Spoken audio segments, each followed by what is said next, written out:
আসসালামু আলাইকুম। আজকে রান্না করব ইলিশ মাছ। চলেন যাই, বেশি কথা বলবো না। আমি এখানে একটা পাতিল নিয়ে নিয়েছি। আমি মাছ কেটে ধুয়ে রেখে দিয়েছিলাম। ছোট্ট একটা ইলিশ, মাঝে দুইটা ইলিশ নিয়েছি। দুইটা ইলিশ কেটে আমার 8 পিস হয়েছে। আমি এখানে স্বাদ মতো লবণ দিব। একদম অল্প মশলা দিয়ে রান্না করব, খুবই মজা লাগে। এখানে আমি স্বাদ মতো লবণ দিয়ে নিলাম। এখানে আমি 1 চামচ শুকনা মরিচের গুঁড়া দিয়েছি। ঝালটা আপনাদের পছন্দ মতন, কারণ ঝাল কম বেশি সবাই খায়। আমাদের বাসায় একটু ঝাল বেশিই খায়, এই জন্য বেশি দিয়েছি। হলুদের গুঁড়ো দিব 1/2 চামচ। পেঁয়াজ বাটা দিব।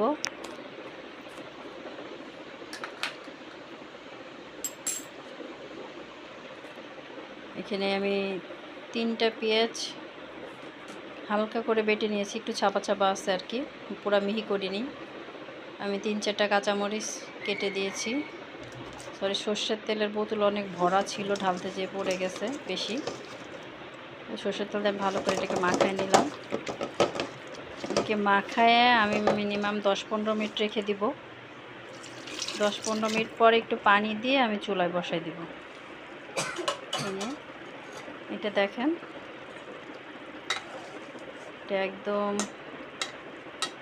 কিছু সময় জাল দেওয়ার পরে হালকা জালে আছে কমায় রেখে দেব।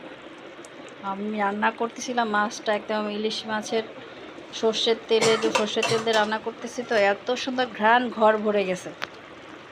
সত্যি কথা কি যে খেতে এত ভালো লাগবে বুঝতে পারিনি, খুবই মজা লেগেছে খেতে, অসাধারণ। অবশ্যই বাসায় ট্রাই করে দেখবেন, খুব ভালো লাগবে।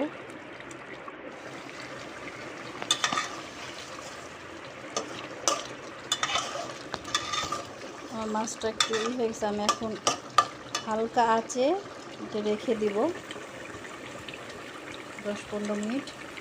হালকা আঁচে রেখে দেব, কারণ এখানে আমি আরও 3-4টা কাঁচামরিচ দিলাম। ঝালটা আপনাদের পছন্দ মতো দিবেন, কারণ আমরা একটু ঝাল বেশিই খাই।